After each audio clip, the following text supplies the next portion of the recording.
غزل لالا یو څه وخت مخکې تاسو د رپ په شکل یو شعر جوړ کړی و. او یو هغه دغه نوی شاعري ده ستاسو. دا نوې شاعري وه، وطن او حالاتو ته په کتلو سره چې دی تاسې مطلب ترتیب کړی و. اکثر ملګري بیا اکثر ځایونو کې ملګري خو دا ګیله هم نه کوي او نه نیوکه کوي، خو مطلب هغه مخالفین د ملګرو په څېره بیا داسې وایي چې یار دا وطن ته چې دی شاعري نه دی کړې یا وطن ته دغه نه دی کړی. نو موږ حالات ته په کتو سره چې دی مطلب هماغسې شاعري شاعري کوئ، کوو که نه، بالکل. یعنې هر بخش کې کولی شو، مشکل نشته دی. خو دا خلک داسې دي چې لږ تنګ نظري کوي او دا نو وضعیت ته په کتو سره چې یو رپ په شکل باندې داسې شارټ غزل لیکلی و. اول غزل و، اول ځل ما ریکارډ هم کوو او او د بالکل. خلکو چې دی فیډبیک هم ډېر ښه و. خو که په ما هغه سټایل راته ووایې کوم چې په ټیک ټاک باندې وایرل شوی و. هغسې خو به ډېر سخت شي یار، خو بیا هم کوښښ به وکړم ځکه هغه ډېر انرژي غواړي او انرژي زیرو ده. داسې دی چې که طالب دی که عسکر، یو مې مټ دی بل مې سر، تور پنجاب ته یو افغان په لر دی که په بر، ګاونډی دی ماغزه خلاص کړي یعنې جوړ به کړي خطر، شاته کېږي نه لښکر، موږ ولاړ یو لکه غر، موږ پیریان یو موږ دیوان، موږ له ځانه نه خبر، په تش لاس ورته ولاړ یو، را میدان ته دې شنر غزلی منو د خپل سر د پاسه. دا هغه فکر کوم یو څه وخت مخکې په افغانستان کې یو څه حالات لږ ګډوډ و، تاسو هم هغې په اړه لیکلې وه. بالکل. غزل لالا یو شاعر باید کوم ځانګړتیاوې ولري ستاسې په نظر باندې؟ ولا زه به د چا څه ووایم یار، د شاعرانو په اړه دومره ډېر نه پوهېږم، د هر چا خپل مزاج خپل طبیعت دی. تر ډېره پورې په کار دا ده چې سړی خاکساره اوسي. یعنې خاکساري یو سټپ ورته کیدی شي. بیخي دا یې چې دی هغه مهم اړخ دی، شاعر باید خاکسار وي. بالکل همداسې. غزل لالا ما سره یوه پوښتنه پیدا شوې ده او دا پوښتنه داسې ده، زه ډېری وخت چې دغه ستاسو ټیک ټاک ګورم دغه کمنټونه بې ځوابه پاتې. ډېری دوستان که زه وګورم ډېری وخت داسې شکایت یا ګیله غوندې کوي چې غزل لالا زموږ کمنټونو ته ډېری وخت نه ګوري یا پام یې نه وي یا ډېر مصروف وي. ګورئ موضوع اصلا دا ده که نه، اکثر ملګري چې دی دا ګیله کوي یا اکثر مخالفین سره چې زه کله کښېنم یا زما ورسره کنټیک وشي نو هغوی زما خلاف پوسټونه کوي یا بالکل. مطلب څه چې وایي مطلب هغه وایي. نو یوازینی دلیل یې دی چې تا موږ ته په ټایم باندې ځواب رانه کړو. بالکل. نو که زه درته وښیم چې په هر یو پلیټفارم کې چې دی زرګونه میسیجونه ماته پراته بالکل دي همداسې که نه، ده. تاسو ته پته ده. هغوی ته ضرورت نشته چې دی مطلب شواب وکړم که نه. کله نه خپله کله زما پوهېږي. مسیج هم پاتې. نو د هر یو سره چې دی مطلب هغه کول چې دی سختېږي، ژوند ډېر زیات تنګ دی. انسان چې دی هر انسان خپل یو داخلي ژوند لري که نه، بالکل همداسې ده. یو خفګان یا مایوسي یا دا ټینشنونه دا د کور مشکلات بار مشکلات دا انسان داسې کوي چې د هر څه نه یې باسي. نو همداسې ټولو ده. ته ځواب ورکول سختېږي، خو کمنټونه د ټولو لولم، د ټولو نه چې دی مطلب ستاسې د میډیا له لارې ټولو نه ډېره مننه کوم. ډېره زیاته مننه. څوک سپورټ کوي څوک موږ خوښوي، کور یې ودان سي مطلب دوی ته موږ ځواب نه ورکوو بیا به زموږ سپورټ کوي. نو تقریبا داسې ووایي چې دې نه وروسته به د دوی هرو کمنټ ته ځواب ورکوم. ډېره زیاته مننه. خو دغه د دې کمنټونه ډېری وخت ستاسو په شاعرۍ کې ځواب کېږي تر ډېره حده پورې چې ګورم. نام چې دی ځواب ټیک ټاک ستاسو په هنر باندې څه تاثیر کړی دی غزل لالا؟ دومره خاص تاثیر هم نه دی کړی، خو یو خبره ده چې اوس چې کله شعر لیکم یو نیم شعر داسې م لیکم چې هغه یوازې د ټیک ټاک دپاره لیکم. بالکل. اگر چې زه پوهېږم مطلب یعنې بازاري شاعري یو نیمه چې د ټیک ټاک دپاره کوم، ډېر ښه. تر ډېره هغه ډیپ شاعري چې دی نه کوم، په هغه خاطر هم نه کوم چې هغه بیا دومره وځي نه څوک یې نه خوښوي او ماحول حالاتو ته په کتو هماغسې. بالکل. غزل لالا آیا ټیک ټاک ستاسو دپاره یو عایداتي منبع ګڼل کېږي که نه؟ نه. ځکه دغه تاسو که وګورئ که لږ په دغه سوشل میډیا باندې لږ مشهور شي سپانسرشپ اخلي، فرض مثال هر ځای ته ځي ویډیوګانې جوړوي، تاسو په دغه هنر کې نه ښکارئ. دا دویم دریم اوپننګ داسې ما د خیاطۍ وکړلو. بالکل. او افرې شوي دي دلته موبایل فروشۍ نه هم یو افر شوی و، نور دغه گیمونو افر ډېر زیات د پاکستان نه وشو، حتی دلته یم افغانستان کې یم او دې ځای نه اوس هم ماته افر کېږي چې دا B9 گیم کې ښه عاید هم راکول وایي هفته کې چې دی یو یا دوه ویډیو ورته جوړوه او هغه شی چې هغه قمار دی او زما په وجه چې مطلب څوک قمار ته هڅېږي او هغه پیسې. ډېره زیاته مننه. غزل لالا که د خپل ژوند یو شعر جوړ کړي چې دغه ستا د ژوند اوږد مزل پکې رانغواړي، عنوان به یې څه شی اوسي؟ درد. کومه څه درد؟ د ژوند درد، حالات درد، د مینې درد؟ ګوره درد دی ښه، که د مینې درد وي، که د وطن درد وي، که د کورنۍ درد وي، که نور مطلب انسان چې دی هغه خواهشات چې لري هغه نه پوره کېږي د هغې درد وي. درد یار، درد درد ته به تسلیمېږي. درد ډېر ظالم وي. زه لالا کیسې خو خواږه دي، او بیا تا سره یو ښایسته شعر مونږ ته بل ووایه. سایکو یې کړم زما له حافظې نه معلوم، هی هی سایکو یې کړم زما له حافظې نه معلومیږي، خفه چې وي سړی له قوارې نه معلومیږي. ډېر زر به زه یوازې شم، ډېر زر به ته بدل شې، جانانه ستا د سستې رابطې نه ډېر زر به زه یوازې شم، ډېر زر به ته بدل شې، جانانه ستا د سستې رابطې نه معلومیږي. پارکونو مکتبونو نه قبرونه پکې زیات دي، پښتو او پښتانه له هدیرې نه معلومیږي. پارکونو مکتبونو نه قبرونه پکې ډېر دي، پښتو او پښتانه له هدیرې نه معلومیږي. د پسې شا خبرو کیسو ذموار نه یو، زمونږ عاجزي درته نږدې نه معلومیږي. د پسې شا خبرو کیسو ذموار نه یو، زمونږ عاجزي درته نږدې نه معلومیږي. د پلار مخته مې ما بې لوپټې لیدلې نه ده، حیا په د مور په سر د لوپټې نه معلومیږي. د پلار مخته مې ما بې لوپټې لیدلې نه ده، حیا د مور په سر د لوپټې نه معلومیږي. زه له د غمجنو خلکو درې نښې وي یاره، تنها ګرځې ډېر نه خاندې غوسې نه. زه لالا غوسې کوې کله کله؟ په چا باندې ډېر؟ ځان ته غوسه یې؟ په دې نړۍ کې داسې کس نشته دی چې غوسه مې ونیسي یار. ټولې وړي کولې یعنې نازورداره لرې؟ ټول کشران کشران، زنانه نارینه، ټول ناز ټولو باندې ګران یې. نو که څوک چاته ګران اوسي نو هره خبره یې وړي. ټول دې ژوندي یار. غزل لالا که داسې وخت راشي چې ژوند بېرته شاته لاړ شي، آیا شاعرۍ ته به بیا راځې که نه؟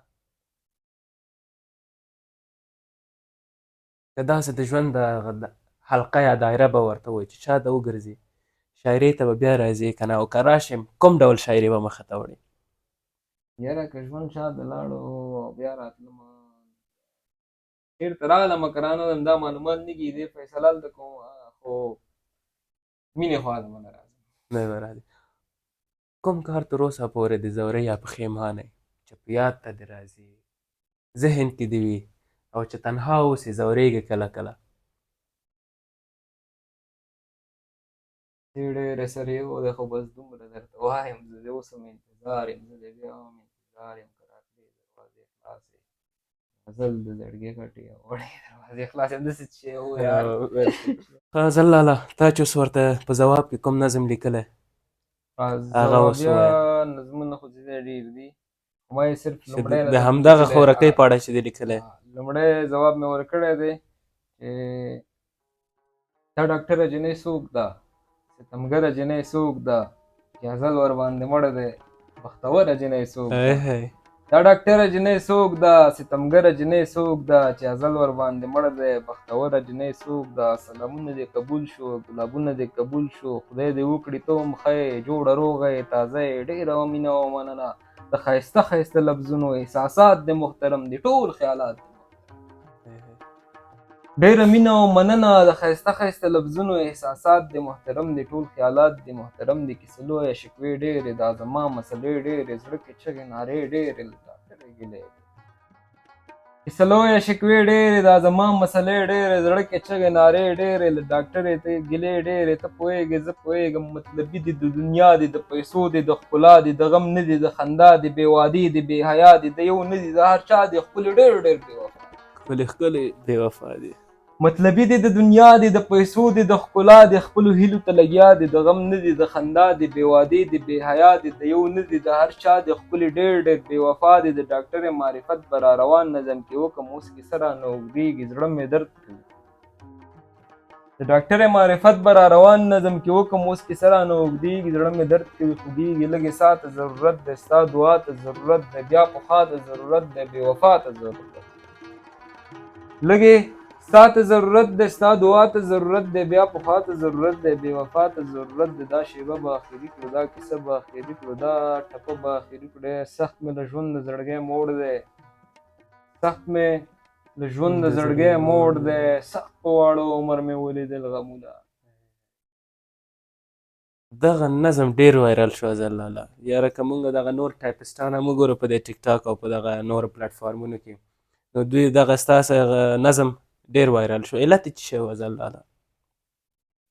علت یې دا شاعري وه زما چې کومه شاعري د خلکو اورېدلې وله نو دوی سره چې دی تر اخره پورې تر اوسه پورې او راتلونکي کې دا پوښتنه ده دا څه کیسه شوه دا شعر کې چې دا سړی کومه ژبه غږوي دا کس څوک دی دا ولې دومره مهم دی ولې دومره دا مهم دی دا ډېرې پوښتنې دي هغه پوښتنو په وجه باندې چې دی مطلب دا نظم خلکو اظهر لاله په یو بل ښایسته خوږ شعر باندې مونږ ونازوه.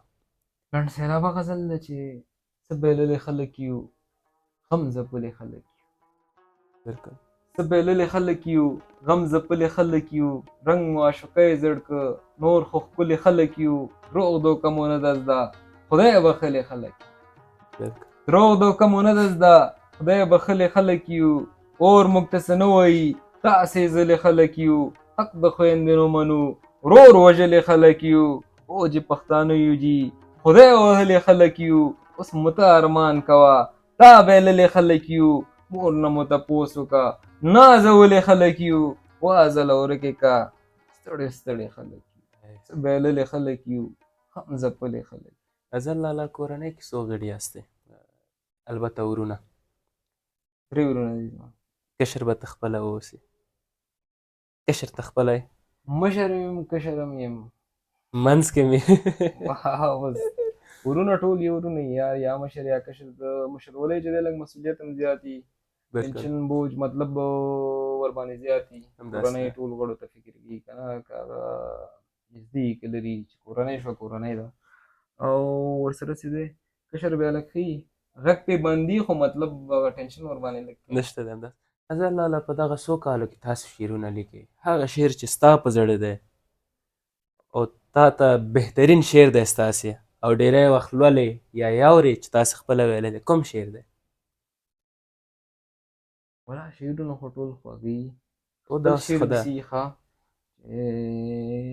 خپل شعر خپل شعري شعر چې دی اولادي خو ستا خبره صحیح ده په اولادونو کې یو نیم اولاد داسې وي چې مور یا پلار ته نازولی وي یا زما زړه هغه انسان کې نه وی یا خو د سره دی جهان کې نه وی 40 کلن شومه په جنګ جګړه کې کاش چې پیدا افغانستان کې نه وی دا شعر چې دی داسې نه دی چې مطلب د افغانستان نه زه شکایت کوم افغانستان زما وطن دی زما مور ده زما مینه ده خو دلته هدف دې دا دی چې یعنې دغه جنګونو باندې سړی ډېر داسې درد احساس چې ځینې خلک مالته غلط معنی منلي که نه منفي خلک خو همیشه منفي وي مطلب افغان یم ویاړم چې افغان یم 40 کلن شومه په جنګ جګړه کې کاش چې پیدا افغانستان کې نه وی په انتظار د مانه ګل هیر شوی چېرته به تلم که دې دکان کې نه وی په انتظار د مانه ګل هیر شوی چېرته به تلم که دې دکان کې نه وی چې د هغې په سر خو نه وی شال وی زما د یو تار په ګریوان کې نه وی چې د هغې په سر خو نه وی شال وی زما د یو تار په ګریوان کې نه وی زه له اوس به هر باران کې مرمه لا خو چې تللی په باران کې نه یا زما زړه هغه انسان کې نه وی یا خو د سره دی جهان کې ډېره زیاته مننه ډېر ښکلی فقط نور به خدای پاماني وکړو پروګرام به پای ته ورسوو نو هغه د شارناو شعر مونږ ته ډالۍ کړه یا داسې دی چې ډېر به یې پخوا راته راکړی وی خدای که زموږ زړونو ته کتلی وی کاشکې دې د ځانه دد کولی نه څو کلونه مخکې رانه تللی وی جوخته مې سینې پورې نیولی وی زړه مې تنګ دی دا وخت چې راغلی وی ستاسو د کور مالګه چا راوړی وی ما مې په زخمو پسې مږلی وی تا راپسې سرې سترګې راوړی وی ما درنه هغې خوا اړولی وی جنګ نه وی حساب نه وی کتاب نه وی زه وی او اته میلونه ښکلې وی وازله شپه مو شارناو کې وی ګوتې په ګوتو کې راکړې وی شونډې په شونډو کې راکړې وی ډېره زیاته مننه اظهر لاله ډېره زیاته مننه چې مونږ ته دې خپل وخت راکړه او دغسې دا به ووایم اصطلاحا سره انځر ګلې ډېری وخت زمونږ لاس ته نه راځې زه هر وخت ستاسو خدمت کې یم او ستا د ملګرو خدمت کې یم. هر کله راسئ په راتګ به خوشحاله شو. ډېره زیاته مننه. په پای کې زموږ لیدونکو ته څه پیغام لرئ؟ بس په ځانونو پام کوئ، خلاص نور هېڅ پیغام نه لرم. ژوند وکړئ او ژوند نه خوند واخلئ. که خفه یې خفګان کې اوسئ، که خوشحاله یې خوشحالۍ کې اوسئ. دوه ورځې ژوند دی او خدای یاد کړئ بس. ډېره زیاته مننه زلاله. قدرمنو دوستانو، دغه زموږ یو ښکلې او ښایسته شانته خپرونه وه د ښاغلی زلجي سره، کوم چې د دی په دفتر کې هم سره وکړله. تر بلې خپرونې پورې چې زه محمد ذکي حکیمي د کلرز آف افغانستان د یوټیوب چینل څخه ستاسو حضور ته راځم، تاسو په لوی رب سپارم. الله مل شه. ښې چارې.